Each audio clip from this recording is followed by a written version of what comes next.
Okay, so this is the before. There's a door here. You can keep the cabinet and the vanity, paint the walls. There's the toilet, the tub. Tub's coming out. There's a little kick wall back this way as well. Light fixtures are a little bit old as well. New plumbing going in.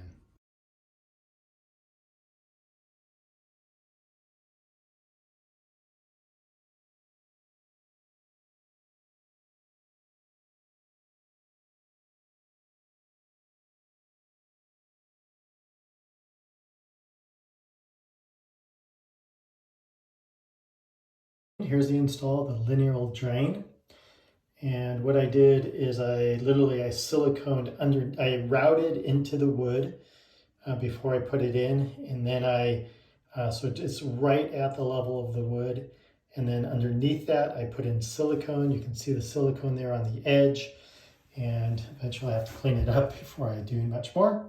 But so that's the way I did it. And it's flowing, it flows right downhill into that. Okay, I've put Redgard on the bottom right now and sealed in all the edges.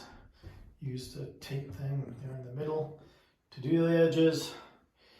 And you can just sort of see, now just waiting it to dry. It goes from sort of this pinkish color when you put it on to the more red color. You can see it already turning red on the edges there, and eventually it'll all be really a red.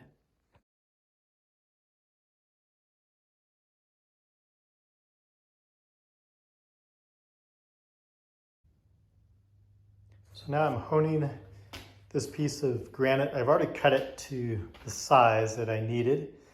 And so that's the size of the base of the shower. And then just honing it with these sanding pads on sort of wet sanding pads that I bought.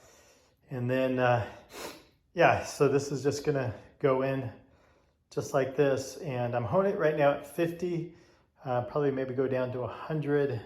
Just have to really feel how slippery that is at 50 or 100. They say go up to 400. I'm not quite sure. I think it's gonna be too slick.